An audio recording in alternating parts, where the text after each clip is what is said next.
నష్టం జరిగింది. ఈ డబ్బులన్నీ కూడా వాళ్ళ సొంత మనుషులకి, వాళ్ళ తాబేదారులకి, వాళ్ళ జేబుల్లోకి వెళ్ళిపోయినాయి అనేది ఇక్కడ స్పష్టమైనటువంటి విషయం. అంతేకాకుండా నగదు రూపేణ ఎక్కడా కూడా మరి కాంట్రాక్టర్లు రసీదులు సరిగా లేకుండా కేవలం ఎక్కడికక్కడ డంపుల్లో మరి అక్రమంగా రేత్రిపూట తరలించినటువంటి కారణంగా మరి ఆ రకంగా మనం చూసాం అక్కడ.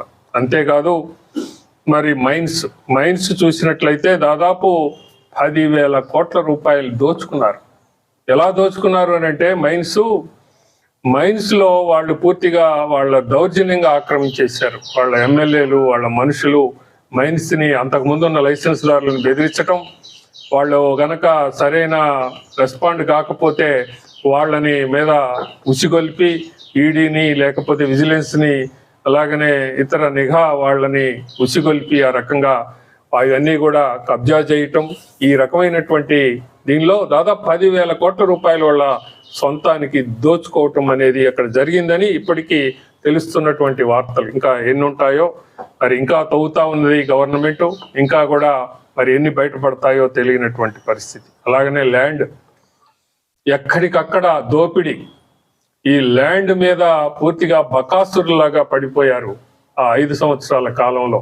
విశాఖపట్నంలో మనం చూస్తా ఉన్నాం, విజయసాయి రెడ్డి లీలలు అక్కడ మనకి కనపడుతూ ఉన్నటువంటి పరిస్థితి. దాదాపు 1000 ఎకరాలని అక్కడ మరి విజయసాయి రెడ్డి ప్రోద్బలంతో కబ్జా చేసినటువంటి దాన్ని రోజున మళ్ళీ విచారణకి రాబోతా ఉంది. నిన్న చూసాం మనం, ఏది మన మదనపల్లిలో రెవెన్యూ ఆఫీస్ని, సబ్ కలెక్టర్ ఆఫీస్ని దగ్ధం చేసినటువంటి ఇది. ఇప్పుడు సిఐడి వాళ్ళు ఆ ప్రైమా ఫేసి అక్కడ కేసు కనపడతా ఉంది. దాదాపు 4,000 ఎకరాలు, దాదాపు 4,000 ఎకరాలు, 2 లక్షల ఎకరాల పైన మదనపల్లి అదే రెవెన్యూ డివిజన్లోనే అక్కడ ఈ యొక్క 22A కింద నుంచి తొలగించినటువంటి స్థితిని మనం అక్కడ సిఐడి విచారణలో ఇప్పటికి బయటపడింది. అంటే ఒక్క రెవెన్యూ డివిజన్లో ఆ రకంగా అదే చేశారు అని అంటే ఎంత స్వలాభం లేకుండా చేశారు అనేది మనకి కనపడతా ఉన్నటువంటి వాస్తవమే. ఈ రకంగా రాష్ట్రం మొత్తం కూడా ఎక్కడెక్కడ ఏం జరిగినాయి అనేటటువంటిది ఇంకా శోధించాల్సినటువంటి అవసరం ఉంది. లక్షల ఎకరాలు మరి అన్యాయంగా, అక్రమంగా రెవెన్యూ రికార్డులను తారుమారు చేసి, అలాగనే పొజిషన్లో ఉన్నటువంటి పేద బలహీన వర్గాల వారిని మభ్యపెట్టి, భయపెట్టి ఆ రకంగా రిజిస్ట్రేషన్లు చేసుకొని దానికి ఒక చట్టాన్ని 20 ఏళ్ళు అయితే అది అమ్ముకోవచ్చు అనేటటువంటి దాన్ని ఆసరాగా చేసుకొని ఆ రకంగా మరి ఈ ల్యాండ్ని ఏ రకంగా కైంకర్యం చేశారు అనేది శ్వేతపత్రం ద్వారా బయటపడింది ఇప్పటికే. అలాగనే లిక్కర్లో చూసాం, దాదాపు 99,000 కోట్ల రూపాయల ట్రాన్సాక్షన్స్ నగదు రూపంలో జరిగినాయి. అంటే ఎక్కడికి వెళ్ళినాయి ఇది ఇంకా బయటపడాల్సినటువంటిది ఉంది. ఇప్పటికీ మామూలుగా ముందుగా తెలుస్తూ ఉంది, దాదాపు 99,000 కోట్ల క్యాష్ రూపంలో జరిగినాయని. అంటే ఏ రకమైనటువంటి దోపిడీ ఈ లిక్కర్లో జరిగింది అనేది విచారణ సిబిసిఐడికి అప్పచెప్పారు. ఇప్పుడే వాసుదేవరెడ్డి ఇప్పటికే పరారులో ఉన్నారు. మరి ఇంకా శోధించాల్సినటువంటి అవసరం ఉంది. ఇందులో పెద్ద వాళ్ళకి చివరికి జగన్కి కూడా వాటాలు ఉన్నాయి అనేది కనపడుతూ ఉన్నటువంటి వాస్తవం ఇది కూడా శ్వేతపత్రం ద్వారా ప్రజలకి చంద్రబాబు నాయుడు గారు కళ్ళ కట్టినట్లుగా చెప్పడం అనేది జరిగింది. ఇక లా అండ్ ఆర్డర్ చూస్తే, లా అండ్ ఆర్డర్ 5 ఏళ్ళు ఎంతటి దుర్మార్గమైనటువంటి, అరాచకమైనటువంటి స్థితి ఈ రాష్ట్రంలో. ప్రజాస్వామ్యం అనేటటువంటిది లేకుండా ప్రతిపక్షాలన్నీ హింసించటమే ధ్యేయంగా తెలుగుదేశం పార్టీని ఎదురుదిరిగి మాట్లాడి ప్రశ్నించినటువంటి వాళ్ళని నిర్మూలించటమే మరి పరమావధిగా పరిపాలన జరిగింది అని మనం చూసాం.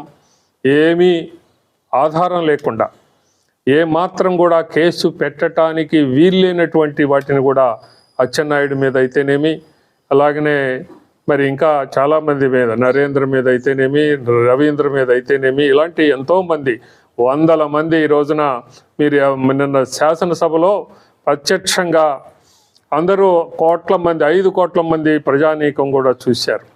చంద్రబాబు నాయుడు గారు ఎమ్మెల్యేలు మీరందరి మీద ఎవరి మీద కేసులు ఉన్నాయో అందరూ లేచి నిలబడండి అంటే దాదాపు 80% మంది శాసనసభ్యులు లేచి నిలబడటం జరిగింది. అంటే దీన్ని బట్టి ఈ స్వతంత్ర భారతదేశ చరిత్రలో ఎంతటి అన్యాయంగా, ఎంతటి దుర్మార్గంగా గత 5 ఏళ్ల పరిపాలన జరిగింది, ఏ రకమైనటువంటి నిర్మూలన, ప్రతిపక్షాలను నిర్మూలించాలి అనేటటువంటి దృష్టితో జరిగింది అనేది మనకి కనపడుతూ ఉంది. శాసనసభలో ఆ రకంగా ఉంటే బయట కొన్ని వేల మందికి, లక్షల మంది కార్యకర్తల్ని, తెలుగుదేశం జనసేన కార్యకర్తల్ని ఏ రకంగా హింసించారు అనేది ఇప్పటికీ అన్నీ ఉన్నాయి. అవన్నీ కూడా ఈ రోజున సమీక్షిస్తూ ఉంది ప్రభుత్వం. వాటిల్లో ఏ రకంగా, ఎంతటి అన్యాయంగా పోలీసు వ్యవహరించారు అనేటటువంటి మరి దాన్ని వెలికి తీస్తూ ఉన్నారు. దీనికి జగన్మోహన్ రెడ్డి చెప్తా ఉన్నాడు, పిన్నెల్లి రామకృష్ణారెడ్డిని పరామర్శించడానికి పోయాడు. పిన్నెల్లి రామకృష్ణారెడ్డిని పరామర్శించి వీడు మంచోడు అని చెప్పటం అని అంటే ఇక్కడే మనకి అర్థమవుతా ఉంది జగన్మోహన్ రెడ్డి యొక్క ఆ యొక్క స్వభావం ఏ రకమైనటువంటి స్వభావం అనేటటువంటిది అందరికీ తెలుసు. ఈ రోజున ఇంకా ప్రత్యక్షంగా అతని స్వభావం మరి ఓడిపోయినటువంటి పరిస్థితుల్లో కూడా ఏమాత్రం సిగ్గు, లజ్జ లేకుండా అతను ఆ రకంగా వెళ్ళబెట్టుకుంటున్నటువంటి పరిస్థితిని చూస్తూ ఉన్నాం. అక్కడ రెవెన్యూ ఆఫీస్ తగలబట్టింది అదేదో ప్రమాదమే తప్ప వేరే కాదు అని చెప్తూ మిథున్ రెడ్డి అలాగనే పెద్దిరెడ్డి చాలా మంచోళ్ళు అని ఎంతో మరి బొజ్జగింపుగా ఆయన చెప్తూ ఉన్నటువంటి పరిస్థితిని చూస్తే ఈ మనిషికి ఏ రకమైనటువంటి మనిషి తను, ఏ రకంగా మరి ప్రజలకి మరి బాధ్యత వహిస్తున్నాడు అనేది మనకు కనపడతా ఉంది. ఈ